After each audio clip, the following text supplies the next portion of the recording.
Hi, it's great to join you for the Women in Aviation Virtual Emerging Leaders Forum in 2020. Thanks so much for looking to take some time to have a virtual chat to me and a look at space as well. My name is Carley Scott. I'm the CEO of Equatorial Launch Australia, and we're developing a commercial spaceport in the Northern Territory to launch and recover items flown through space. So let's have a look at what that looks like, a couple of the jobs that are involved as well in the type of work that I'm doing.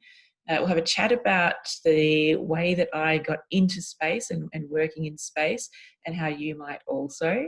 And also some of the ups and downs in finding a pathway and a career in the space sector, from my perspective at least. So let's have a look first at what the spaceport is that we're trying to build in the Northern Territory. And to do that, I'm just going to look down so I can share my screen with you and run through that a little bit more. Okay, so here we are. Now, what we're trying to deliver in the Northern Territory of Australia looks something like this. This is the NASA Wallops facility. They launch sounding rockets, so rockets that are for scientific purposes that are about 15 metres tall. You can see one in the middle of the screen on a launch rail with some fairly basic infrastructure around it. Now, that's what we're trying to build in the Northern Territory, and it looks a little bit like this. 5, 4, 3, 2, 1.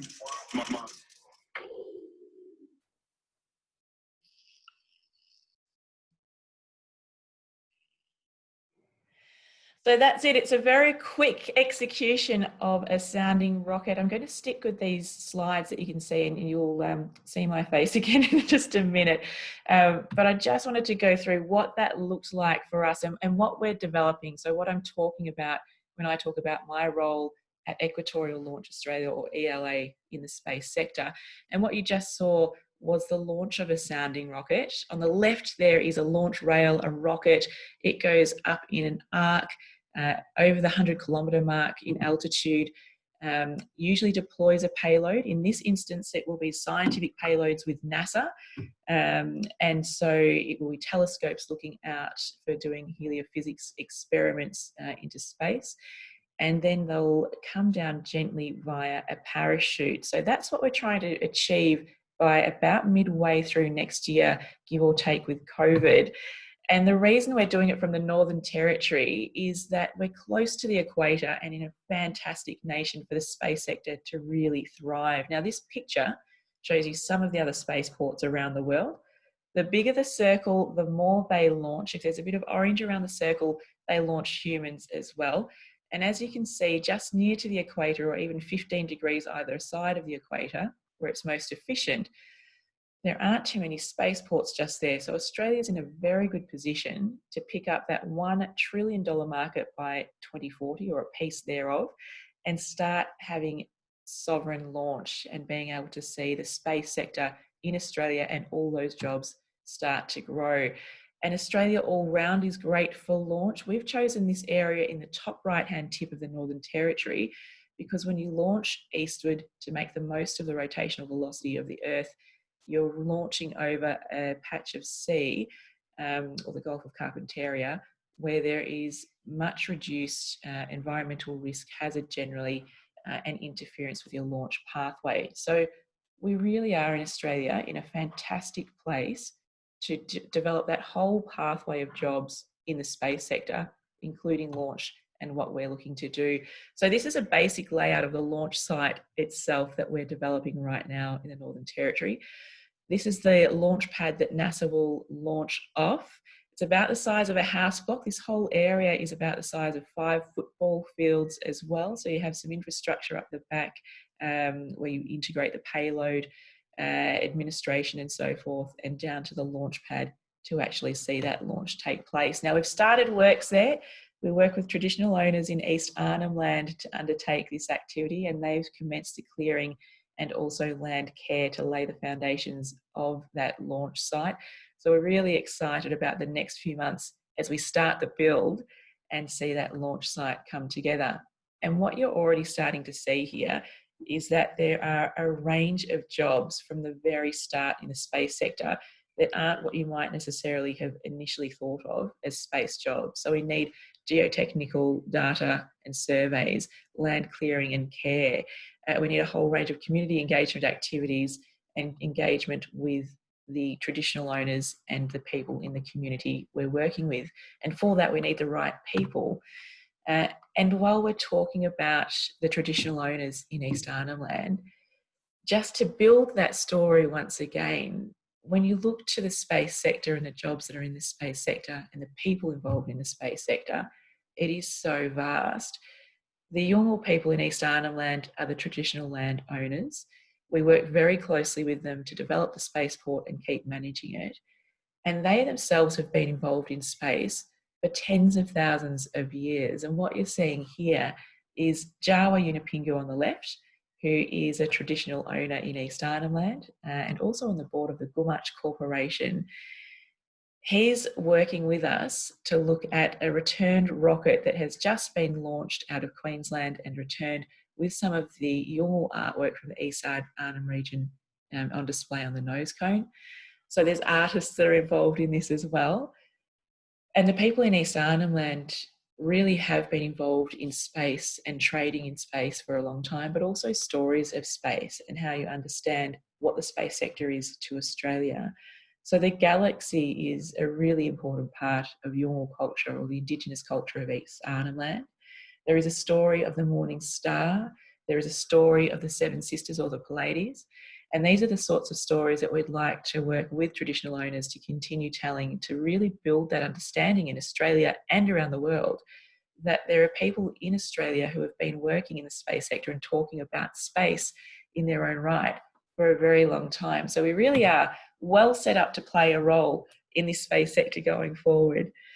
Now, when you look at the space sector and you're building on the foundation of these ancient aerospace stories that are told really best by traditional owners in East Arnhem Land, we start to move to these sorts of images. Now, from propulsion to payloads, this is what most people see as job opportunities in space, and it's understandable.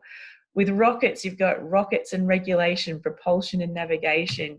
Yeah, so you can see some really exciting images with Virgin just here as well.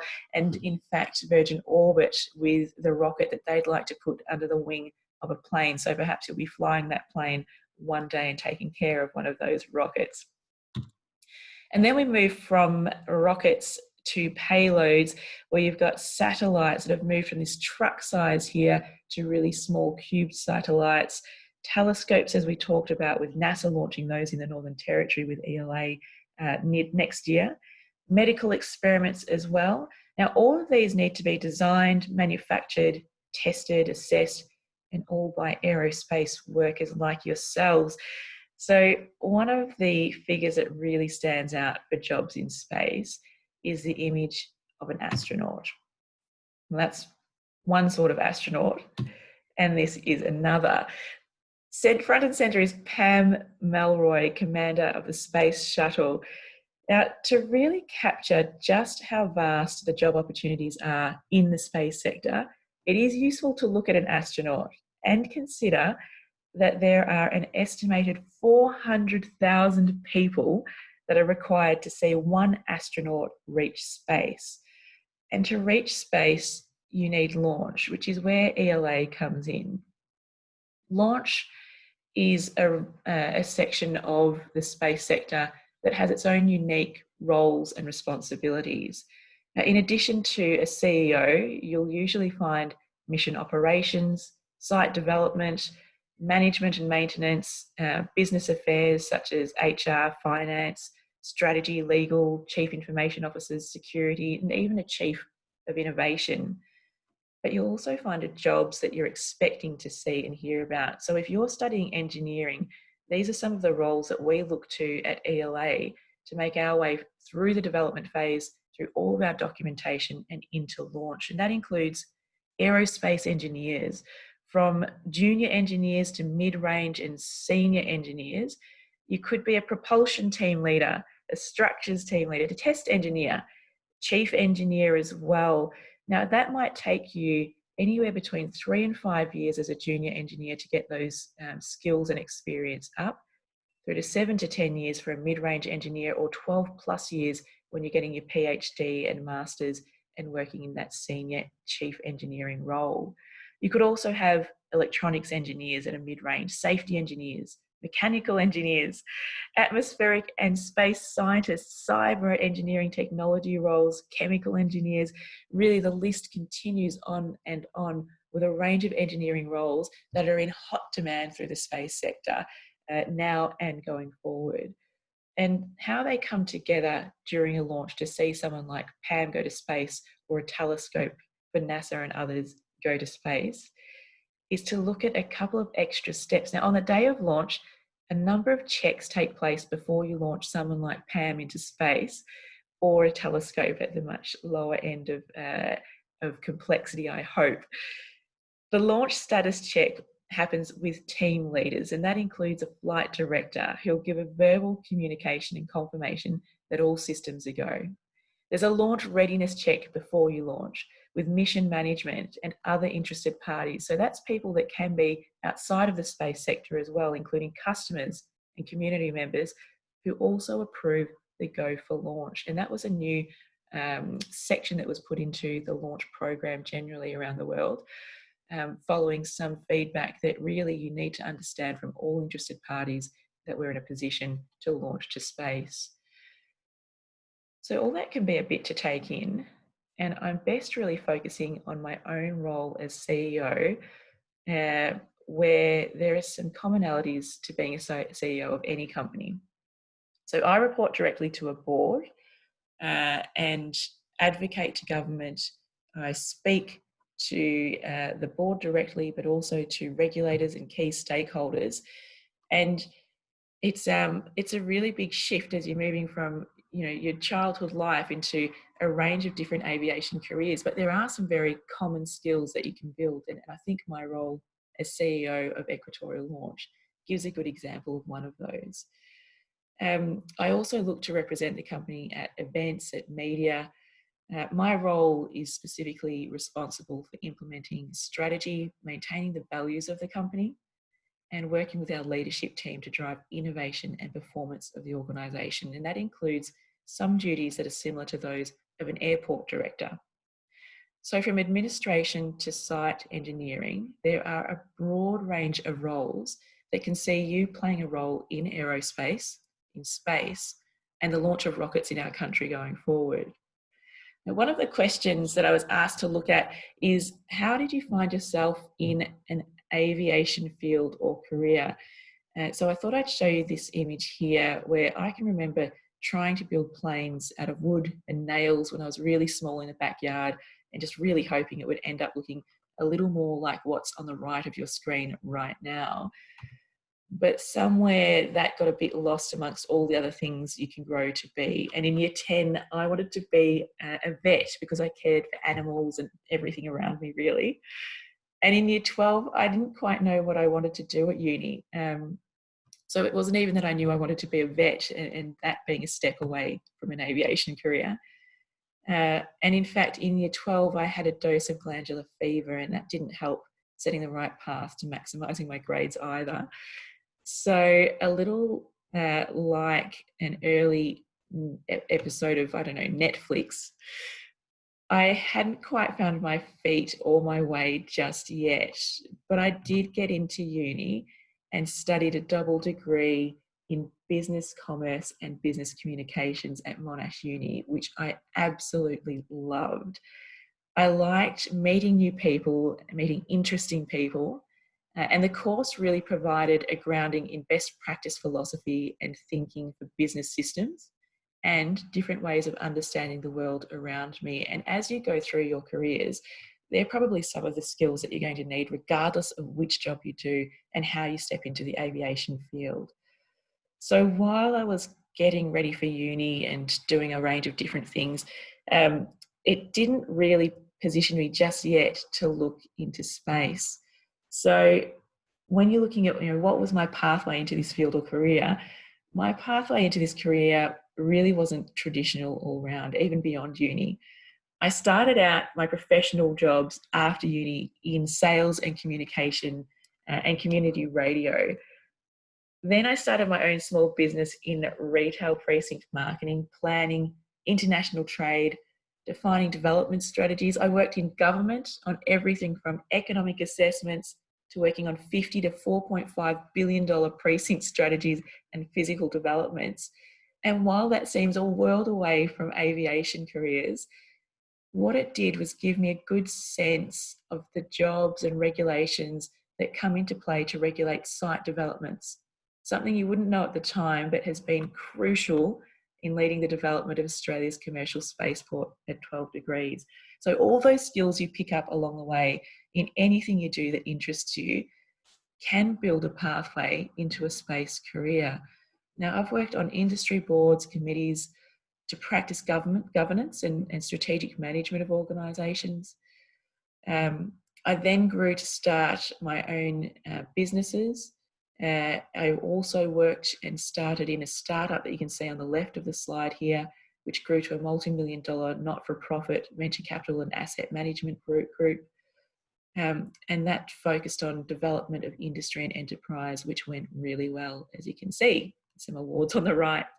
So really, from starting and running businesses to working on boards, working with government, I had the opportunity to practice all the skills I'd need to work in the space sector and within a startup company.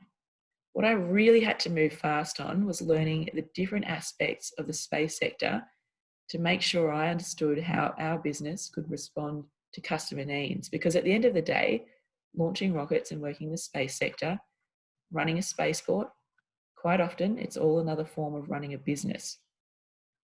And in 2015, when I met two experts in space strategy who believed that a commercial spaceport could work in Australia, I had my chance to start doing just that in 2018, when, after working really hard for them externally for 2 years, Equatorial Launch Australia asked me to interview for the role of CEO.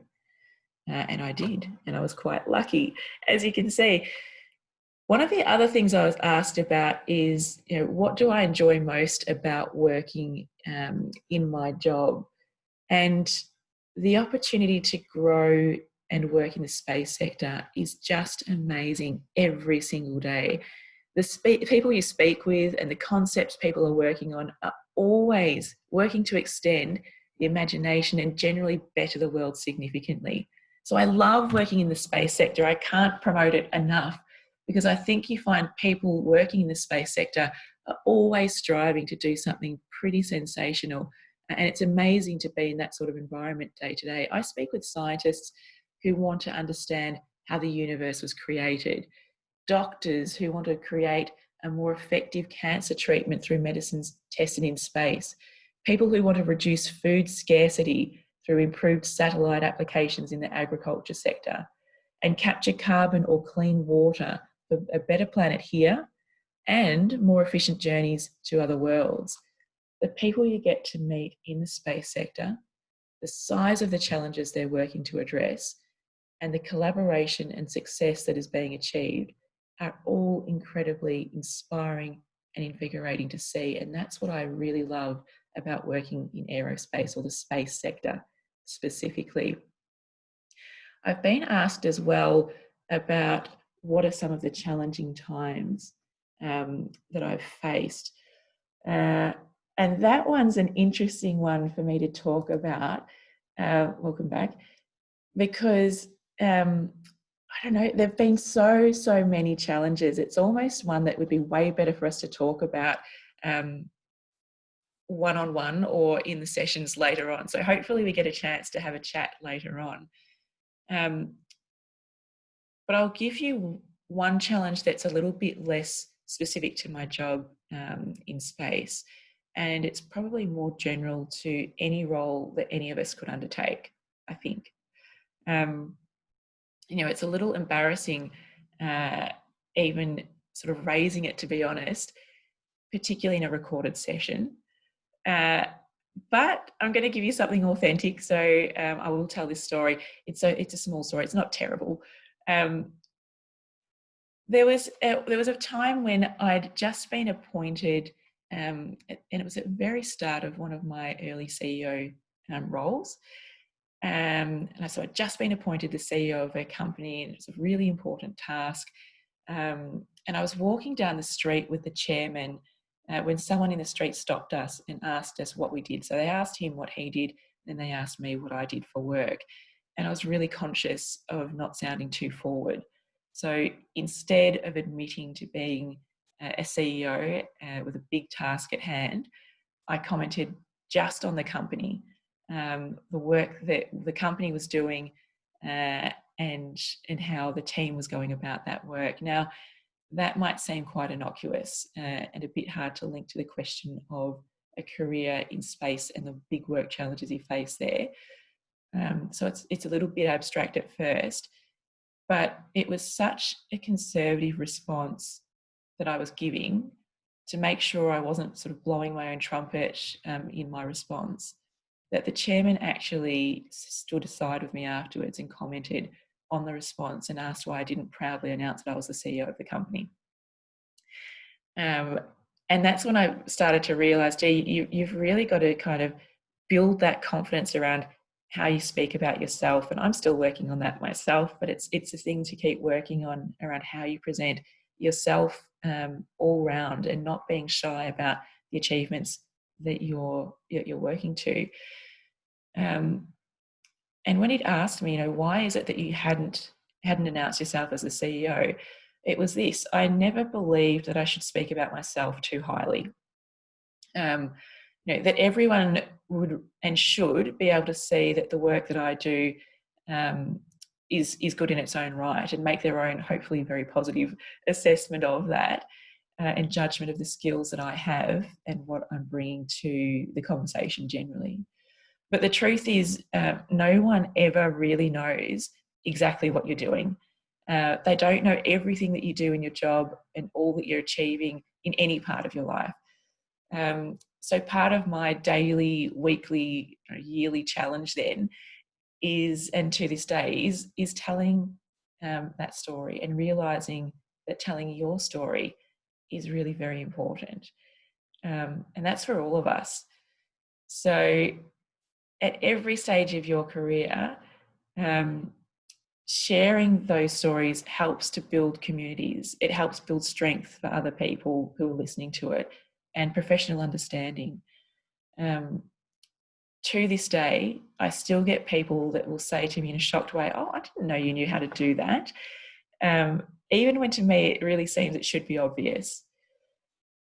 So even when you think that you probably shouldn't blow your own trumpet, it is important to be able to specify some of the things that you do and do quite well. So for me, hopefully some of the things that I do when I'm talking face to face with people is communicate well and understand what their interests are and how to bring those into the conversation in particular, and see a different range of strategies and how to achieve different objectives. So when you are thinking about your own career and any stage that you're at within it, really think about what you have done, what you bring to bear, and how that's relevant to the people you're talking about or talking to. And don't be afraid to share that and to say it proudly. You deserve to, because you would have worked hard for whatever you've achieved as well. It takes time as well to step aside from your job, your life, and capture and share those stories. But for those of you who are still watching this, hopefully it's a testament to the fact that sharing those stories, and even me sharing my story now, is engaging and important to understand that there are boundaries we can cross and amazing things we can do together. And it's important to bonding and creating a more connected community. So that's my response to, it's a bit long, but that's my response to one of the challenges day to day. You find all your standard work challenges that you'd expect, but that one of telling your own story is one that I really wanted to highlight. I was also asked about what skills are required for having some expertise in this area. And, I always think about when you see an athlete and they've just won a gold medal and they're celebrating and everyone comes around them, automatically that they've just won a grand final or a gold medal, and you know that they've put a lot of hard work in behind the scenes to get there, but there's a pivotal public win and everyone, even complete strangers, are there to celebrate it. You know, that kind of scene that you see on TV or in shows. Well, that doesn't always happen when you do something really big in your own business or career. Sometimes you're just actually in lockdown, sitting around your computer by yourself, particularly when you're in a management role as you keep moving through your careers. So in addition to honing your own professional skills, there are probably some personal attributes that are just as important in your career. And this isn't an exhaustive list of them. But I think that independence and optimism, really helps you to find 5 different ways of achieving the goal and being confident to keep following those down, even if there is a path that's blocked ahead of you. Having that curiosity is really important. And it's more than just showing an interest in things. It can give you permission to be wrong at times and not be afraid of that, because you know you're always on a path of learning and improving. So you'll always be able to look at taking reasonable risks and not being too afraid of those to drive some real change. So that curiosity is important. An ego that's not too sensitive will be helpful, not imperative, but very helpful. There will be a lot of times when people will be offensive, wrong, in your mind at least, forceful and downright inappropriate. And that's not to say that it's okay. What it is to say is that you'll be able to handle it much more easily and walk into those awkward situations that aren't comfortable with a sincere knowledge that those temporary attitudes that you're facing from other people are not a reflection of who you are or the quality that you bring to a conversation going forward. So I think having that perspective and having an ego that's not too sensitive to other people's comments is going to be important. And having the right background to keep that ego strong and or your sense of confidence strong will be really useful as well. For me, I have a really lovely family and some very good friends as well. And it's so useful that they continue to support me and help me to walk through those really challenging times when people are questioning what's happening. Then there's the ability to trust yourself, but also trust your peers and focus on helping them to become better at what they do. And the more that you can do that for people around you, helping them be their best selves in the way that they want to be, through positive feedback is really useful. But also as you go through your career, it's not just positive feedback that you'll need to give to be successful or useful as a colleague and friend. You need to also be able to give people feedback on the really hard stuff that they don't want to hear and do that in a sensitive way as well. And the more you practice that, either through coursework, practice examples in classes and with peers, and actually just going through the hard stuff, the more comfortable you'll find that, and the better you'll get at it as well. So for skills in space, well, the summary is, any job, get good at what you do. We know that much, but also get strong at being a good person. That's and what is a good person? Well, that's going to be up to you. But whatever you decide that to be, and as you evolve that concept, keep really strong in your understanding of what you think being a good person is to you and how you're looking to deliver on that each day. The other questions were, what areas of study are important for the fields, STEM subjects and so forth. It won't surprise you with the list of jobs we started talking about that engineering is a really useful skill or qualification to achieve. Business skills also, security, project management, having an understanding of legal and regulatory frameworks and financial frameworks. If you pull all of those skills together, they help you understand the system of business that you'll be working in, no matter what job you go into in the aerospace industry. So I think those core skills around engineering and project management are great. Security is something that people are going to be increasingly interested in knowing that you understand. But also the business side, finance side, and legal and regulatory side will be really useful to understand and know how your job specifically fits in to that overall aviation framework. I'm almost at the end here. There's a question around what advice would you give to a young person undertaking this career today in the space sector or aerospace more broadly? I think that realising that the biggest problems in this field will need you and all the people that learn from you now and going forward around the whole world, now that we're so connected online in particular, and for decades after you retire, starts to give you a bit of a scope of this industry. It's not just about today and the hardships or successes you have in one moment.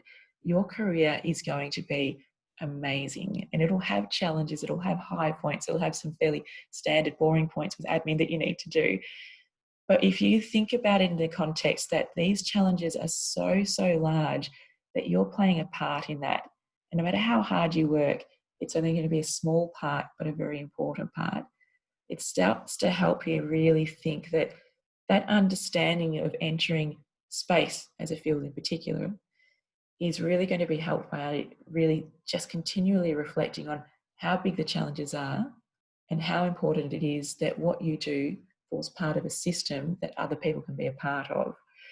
So you'll need your friends, you'll need your family, you'll need your colleagues, and even sometimes you'll probably need people that you may not like a huge amount at that particular time.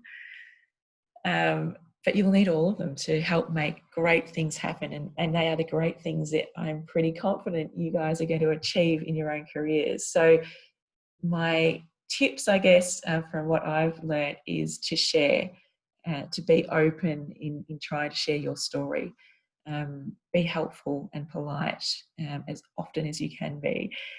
And to talk to a lot of people, work really hard, and most importantly, to have a lot of fun. And I think that's probably a good bit to end on.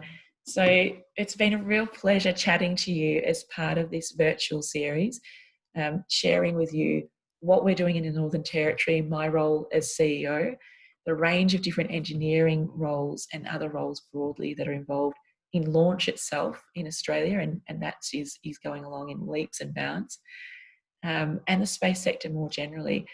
I think aviation is an amazingly exciting career pathway to look at, and there really are just so many different types of jobs. So almost regardless of what your personal interests and skills are, there's likely to be an opportunity for you to engage in the space sector and in aviation more broadly. I wish you the very best of luck, and I look forward to meeting you, seeing you on LinkedIn, on Twitter, and in this really fantastic series that Women in Aviation have allowed us to be a part of. So thanks for your time, and I'll speak with you again.